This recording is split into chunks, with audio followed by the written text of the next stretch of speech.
Professores de universidades federais estão em greve há mais de um mês. Já são mais de 50 instituições que aderiram à paralisação. O movimento reivindica a correção dos salários conforme a inflação, melhores condições de trabalho e mais recursos para as universidades federais. O governo federal propôs um aumento de 13,3% a 31% até 2026, mas os aumentos começariam somente no ano que vem. Portanto, sem recomposição salarial em 2024. Para compensar, os índices de reajuste deixariam de ser unificados e variariam com base na categoria. Quem ganha menos receberia o reajuste máximo de 31% e quem ganha mais receberia o aumento mínimo de 13,3%. Segundo o Sindicato Nacional dos Docentes das Instituições de Ensino Superior, esta é a última proposta do Ministério da Gestão e Inovação em Serviços Públicos. Sexta-feira, 24 de maio de 2024.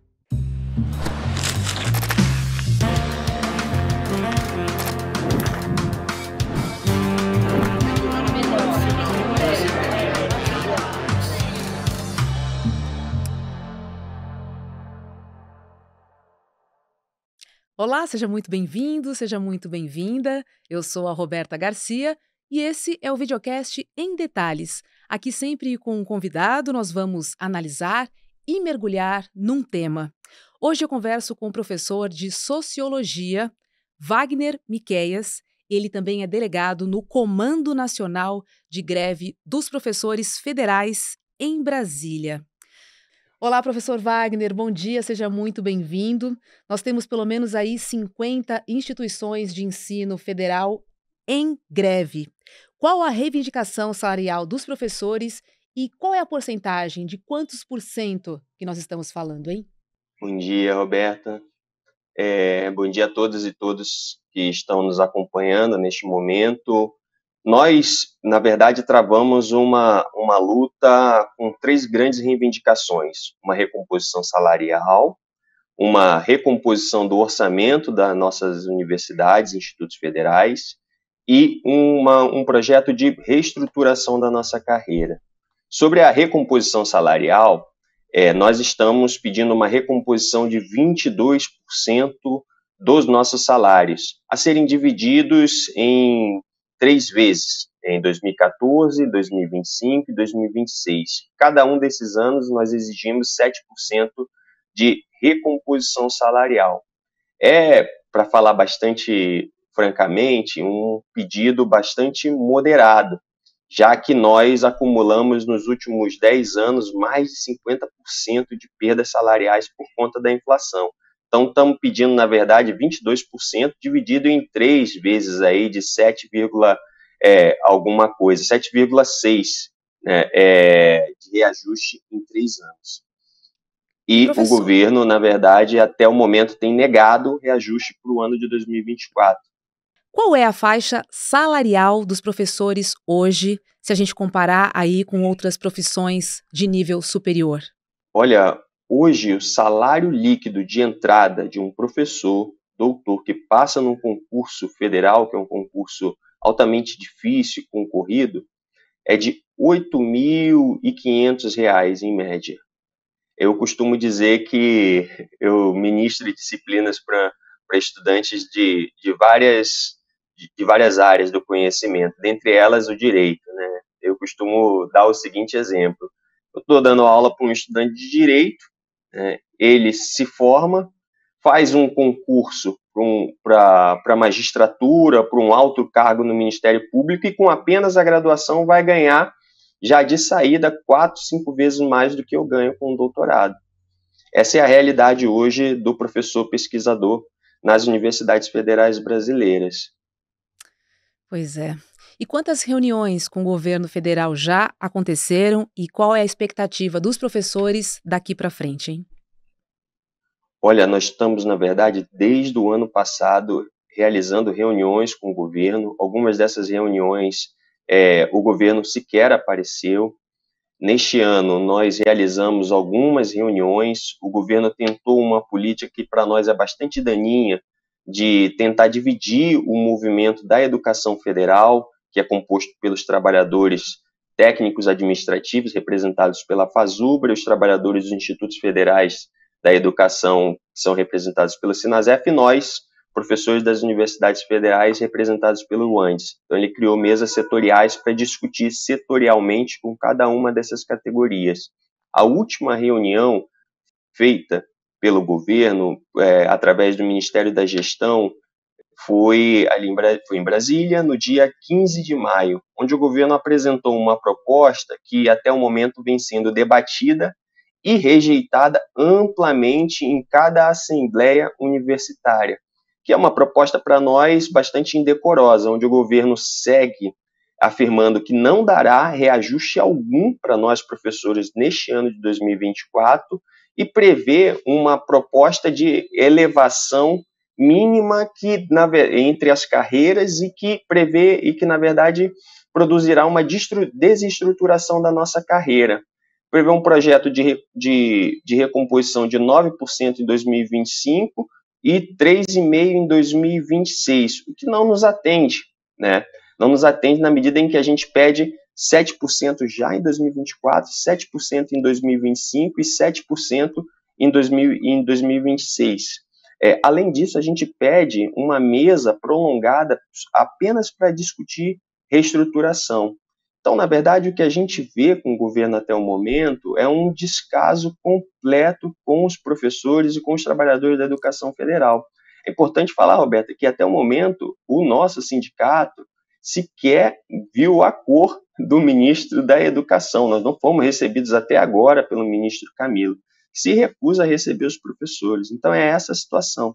A proposta apresentada pelo governo é uma proposta bastante indecorosa, tanto é que ela vem sendo rejeitada amplamente pelas bases, e ao mesmo tempo, o governo fez para nós o que parece ser uma chantagem.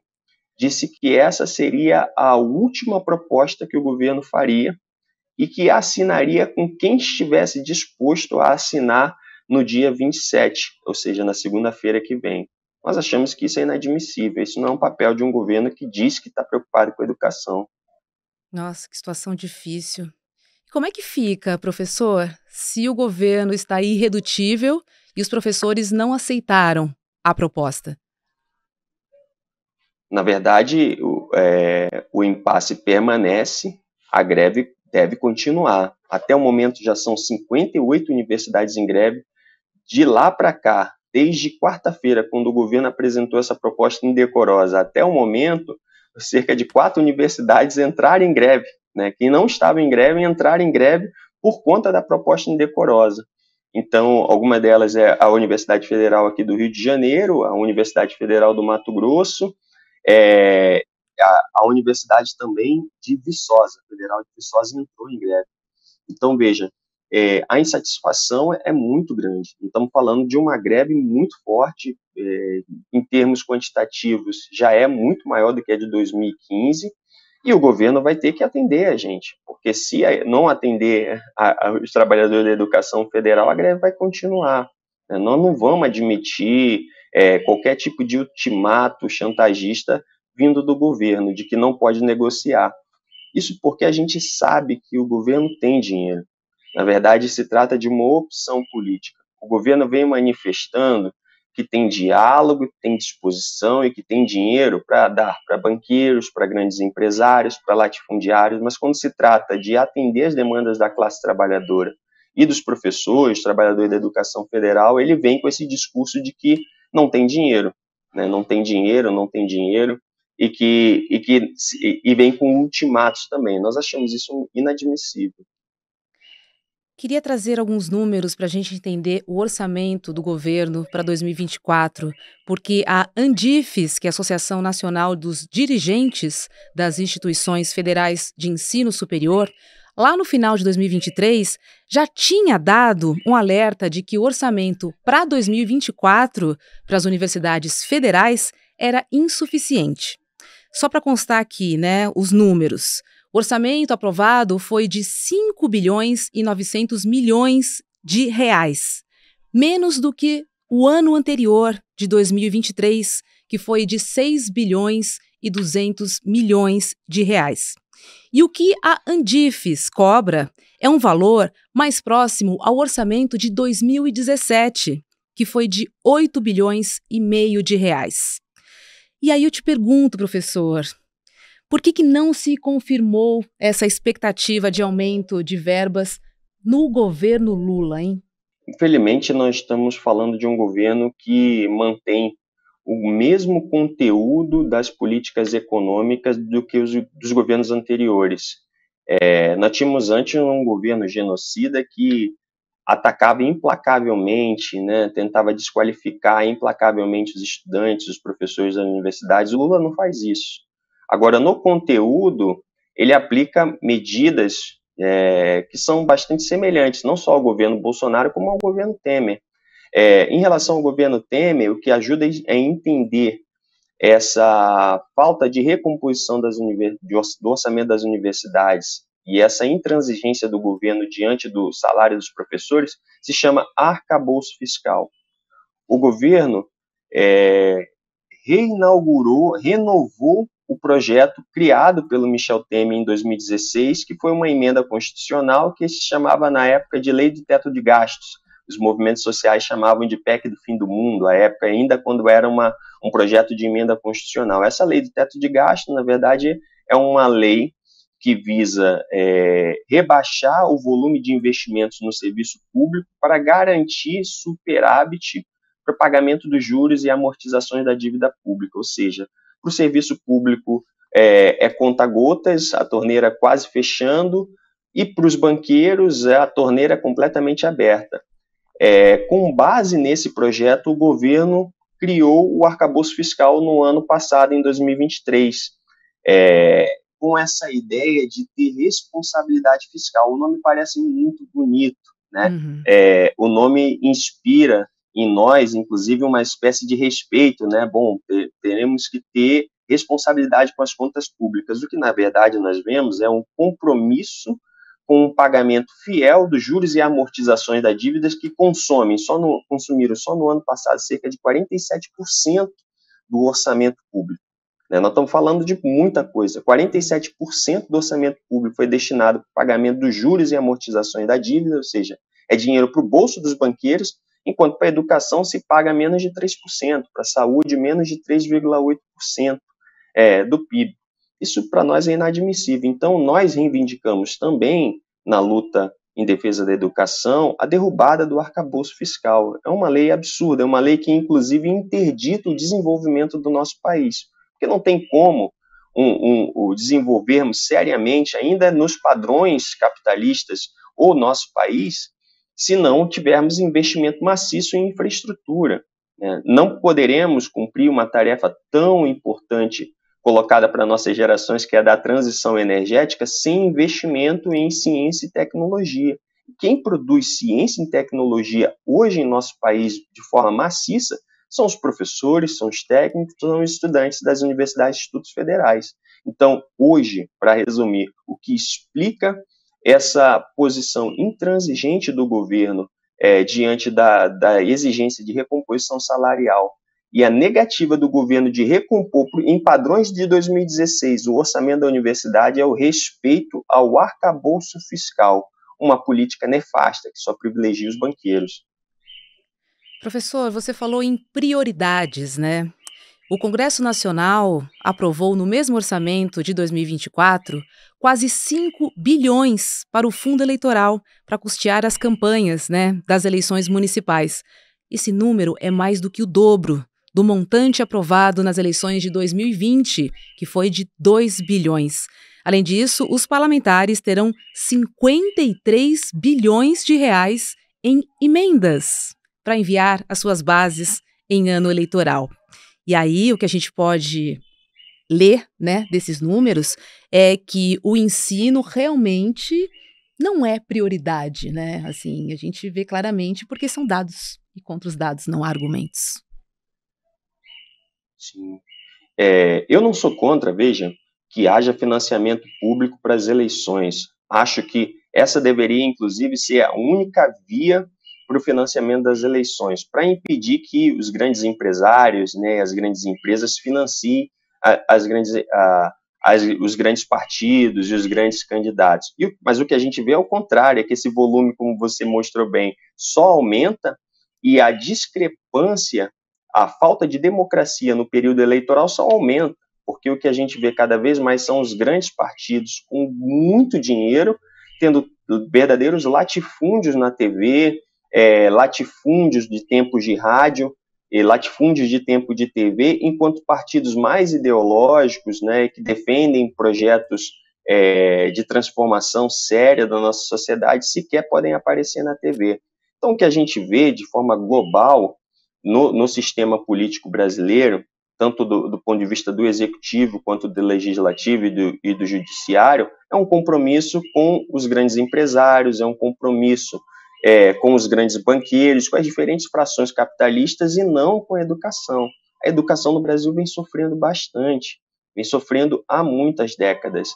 Não é um projeto que começou com o governo do PT, mas é uma agenda que vem sendo abraçada, foi abraçada por todos os governos petistas, né? E foi abraçada também, evidentemente, pelos governos anteriores, Bolsonaro e Temer.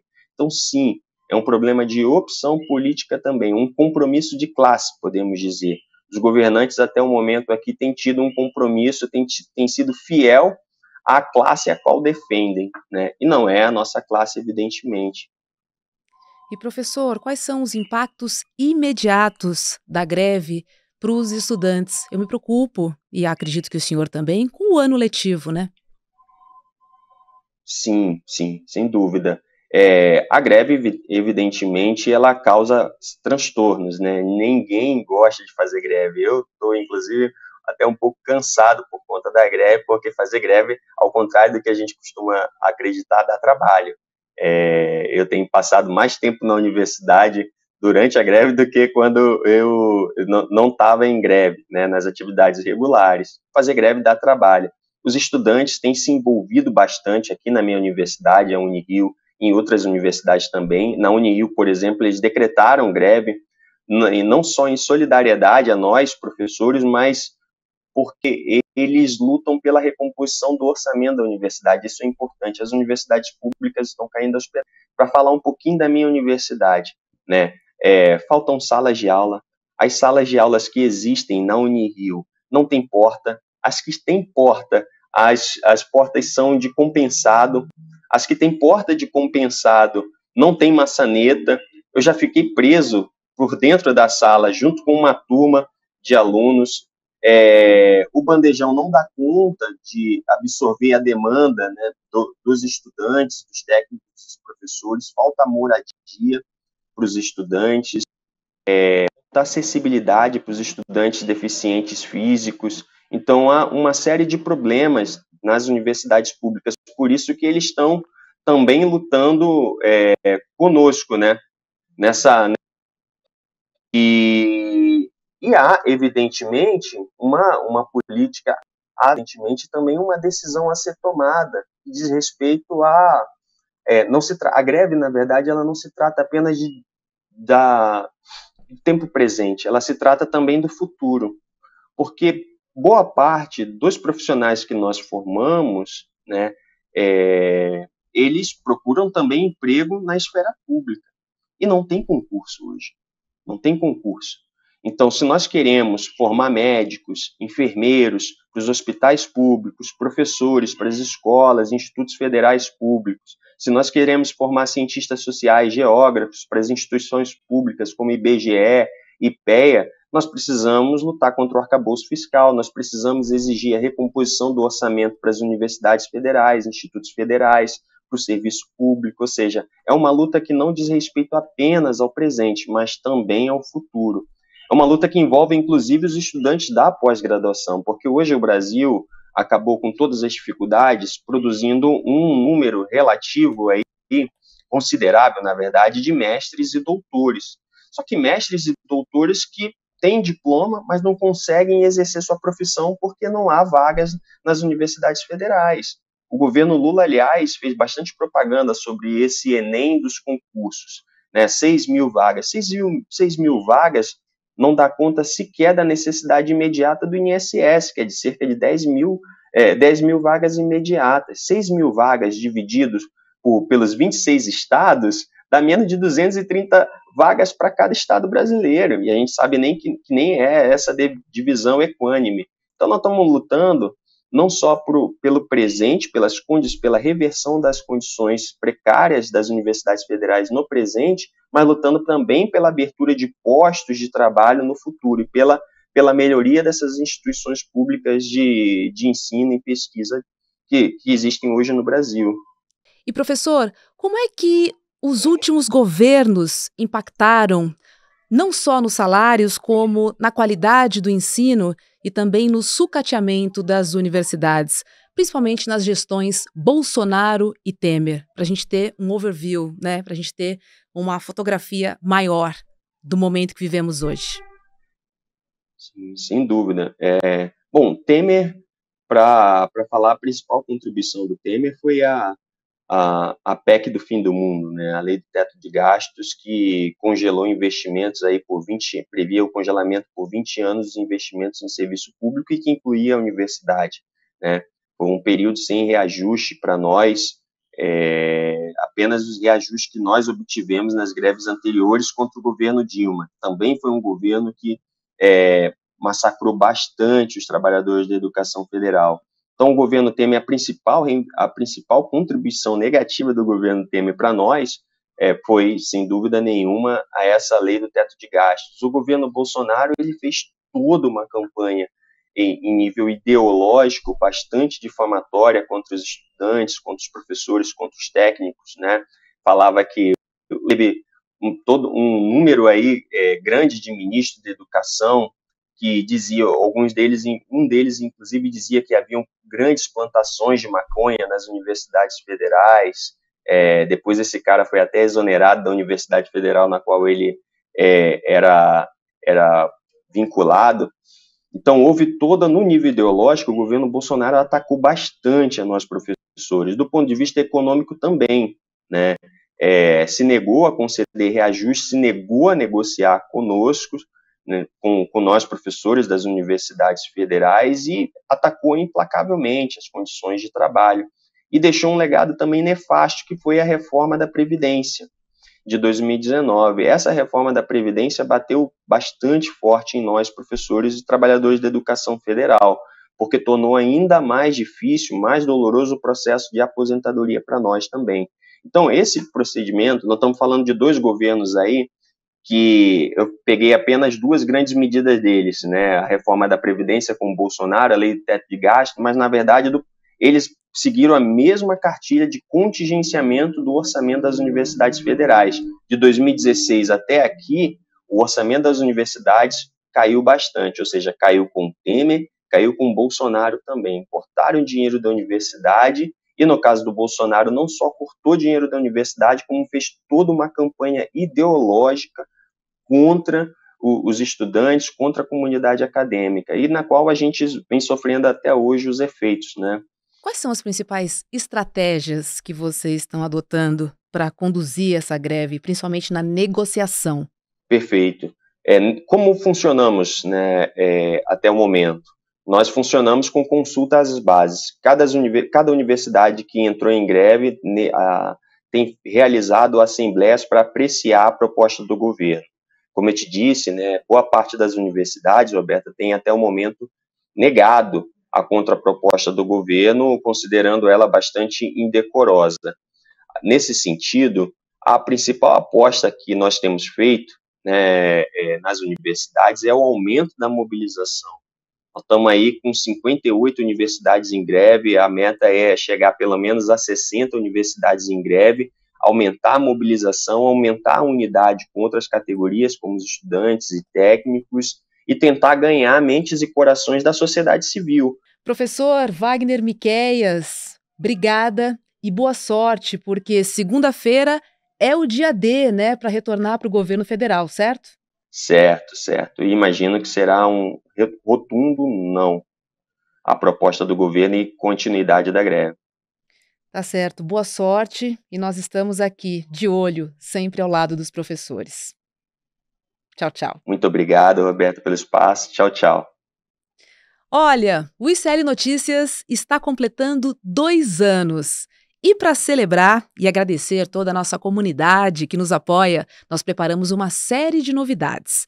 Tem a loja Sou ICL com caneca, boné e camiseta. O documentário Dossiê Marielle, nos bastidores da investigação, que já está disponível na nossa plataforma online. Tem também o curso do Rodrigo Viana, De Lula a Bolsonaro, Combates na Internet, uma década de luta política no Brasil. Então, se você ainda não é da nossa comunidade e quer se tornar membro solidário, você ainda vai ganhar, presta atenção. Livro autografado do Rodrigo Viana, o livro De Lula a Bolsonaro, tem também o livro Big Techs, do Eugeni Morozov, um cupom de 35% de desconto na nossa lojinha Sou ICL e ainda ganha o certificado digital de membro solidário. Mas corre mesmo, porque nós estamos nos últimos dias da campanha. Tem muita coisa legal e uma série de benefícios para você. O Videocast em Detalhes fica por aqui, para quem nos acompanha pelo YouTube. Na sequência tem ICL Mercado e Investimentos, com Débora Maganha e André Campedelli. E às 6 horas da noite tem ICL Notícias, segunda edição. Um ótimo final de semana a você. Tchau, tchau. Faltam só 2 dias para o nosso encontro com o pastor Henrique Vieira, esse cara que move multidões e inspira o Brasil inteiro com seus discursos, com suas mensagens que se baseiam no amor revolucionário. Se você já está inscrito na aula, fica atento. Daqui a 2 dias a gente vai estar junto às 8 horas da noite. Se você não está inscrito ou inscrita, clica no link aqui embaixo e gratuitamente se inscreva para participar desse momento histórico. A gente se vê lá.